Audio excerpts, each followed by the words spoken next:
السلام عليكم ومرحبا بكم في فيديو جديد. بما اننا في فصل الشتاء فوليداتنا الصغار ولا حتى حنا الكبار كنمرضوا بزاف بالحلاقه ولا بالزكام ولا حتى يعني بالعطاس اولا بديك الكحه، يعني الكحه اللي كتهلك الصدر خصوصا للوليدات الصغار والناس الكبار. اليوم ان شاء الله جبت لكم واحد الوصفه غير من البيت ديالكم، دقه بطل السعال متطاول اولا ديك الكحه اللي كتجينا في الليل هكا.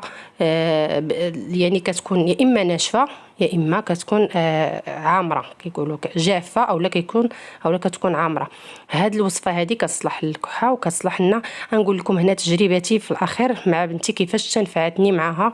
راه شي حاجه اللي زوينه بزاف بزاف، ما فيها حتى شي حاجه اولا شي مكون اللي ما موجودش نهائيا عندكم في البيت ديالكم. غير تابعوني حتى الاخير. بالنسبه للمكونات عندنا هنا الكمون اولا الكمون البلدي، خذوه من عند العطار حبوب، ما تاخذوش الكمون مطحون باش تنجح معكم الوصفه. غتقولوا له عطينا الكمون البلدي، جيبوه للمنزل ديالكم، غادي تنقيوه وغادي تطحنوه في الطحانه، ولا ما عندكمش طحانه غادي ترجعوا للعطار وغادي يطحنوا لكم الكمون البلدي. هانتوما باش كيعطيكم يعني داك المفعول ديالو. الكمون راه معروف بالقوه ديالو في مقاومه يعني البرد ومقاومه السعال، هو من التوابل الموجوده عندنا في البيت وسخون يعني زوين. وعندنا هنا زيت الزيتون، زيت الزيتون خصها تكون حتى هي يعني زيت الزيتون حره باش الوصفه تكون فعاله 100%. هنا ما عندكمش في البيت غتشري واحد الكميه اللي غير قليله. هانتوما شوفوا هنايا راه غادي ندير غير واحد شويه وغادي يعني ماشي واحد الكميه اللي هي كثيره. ناخذ معلقه كبيره من الكمون اللي كيكون مطحون مزيان، ونزيدوا عليه 3 ديال المعالق كبار ديال زيت الزيتون. معلقه كبيره ديال الكمون و3 ديال المعالق كبار ديال زيت الزيتون، ونخلطوا الكل على هذا الشكل هذا. كيندمجوا لنا جوج يعني مكونات وجوج ديال العناصر على هذا الشكل هذا صافي. وكنخليوهم في المطبخ واحد 10 دقائق ولا ربع ساعه حتى كتطلق اولا كيندمجوا مزيان هذيك الزويته مع الكمون. راه ما كنسخنوهم ما والو، كنخليوهم على هذا الشكل هذا، ما كنسخنوهم ما كندفيوهم ما والو. الطريقه ديال الاستعمال بالنسبه لي انا بنتي ضربها ليا البرد وبقات كتكحب.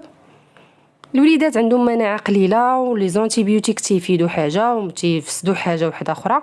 ولا كان الامر مستعجالي راه كنشريو الدوايات، الا ما كانش الامر استعجالي واحد الحاجه اللي هي بسيطه فكنديروا هاد الاشياء اللي خلاو لينا الجدات ديالنا اولا الوالدين ديالنا. راه شي حاجه اللي زوينه بزاف بزاف.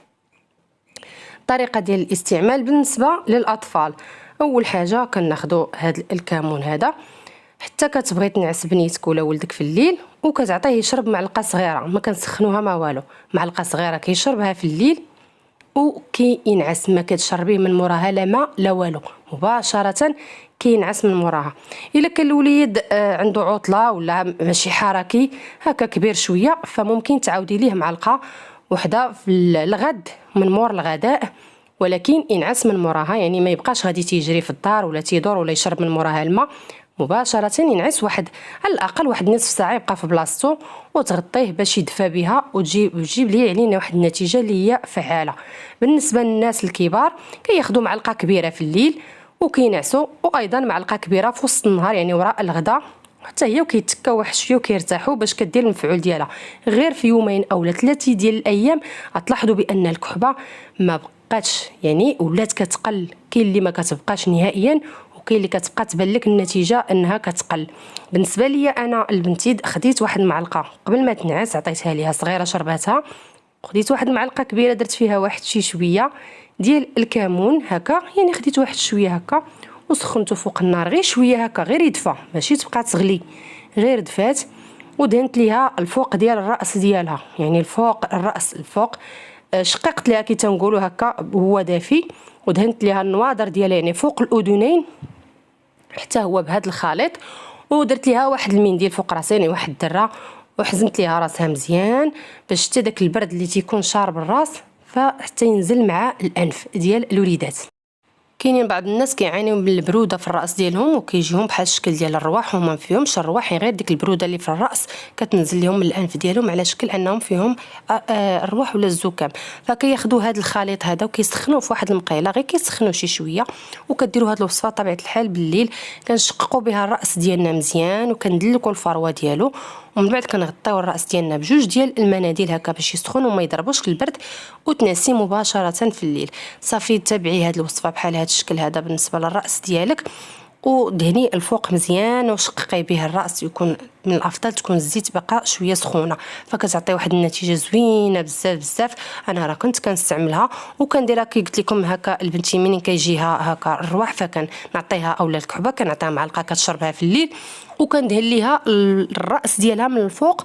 وكي قلت لكم النواظر بشويه ديال زويته هكا مخلطه، غير هي تكون شويه دافيه، وكنغطي لها الراس ديالها كرحمه ربي. يعني الوصفه ناجحه 100%. وواحد السيده كان قالت في واحد الفيديو ديالها على ان ولدها فيه الربو، فيه الحساسيه يعني ديال الصدر، وملي كيشدوا ديك الازمه ديال الكحبه وهذا راه كتستعمل ليه هذه الوصفه هذه وكيجيب الله الشفاء من هذه الوصفه هذه، من الكمون وزيت البلديه. رحمه ربي ودقه بطله للكحبه يعني السعال. حتى الوليدات الصغار ما نقووش عليهم دوك الادويه، فين ما كيكحب كنمشيو نشريو لي زونتيبيوتيك، راه حنا كنقللوا لهم المناعه ديالهم وكنفسدوا لهم يعني بزاف ديال الحويجات في الجسم ديالهم. جربوا بحال هذه الوصفات سهله وبسيطه في البيت ديالكم. كنتمنى يعجبكم الفيديو، يكون خفيف على قلوبكم. خليو لايك واشتراك الفيديو. بسلام عليكم.